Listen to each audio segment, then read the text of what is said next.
এই যে আমাদের যে মুসলিম ভাইয়েরা যারা তাহাজ্জুদ আর তারাবিকে পৃথক করে আপনাদেরকে বোঝায় যে তারাবি আলাদা তাহাজ্জুদ আলাদা, এদের চোখে কি এগুলো পড়ে না?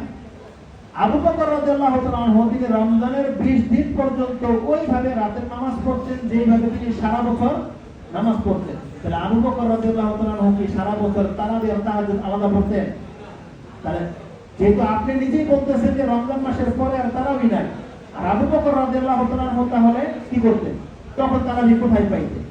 তাহলে ইমাম তিরমিজি হাদিস কোট করেছেন যে আবু বকর রাদিয়াল্লাহু তাআলা আনহু তিনি 20 রাত পর্যন্ত ওইভাবে ইবাদত করতেন যেমনটা তিনি সারা বছর করতেন।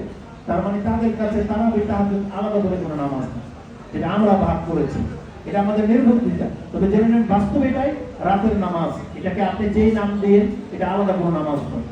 এটা আবু বকর রাদিয়াল্লাহু তাআলা আনহু। আর বাকি 10 দিন ইজতিহাদা তিনি খুব কঠোর মেহনত করতেন। কি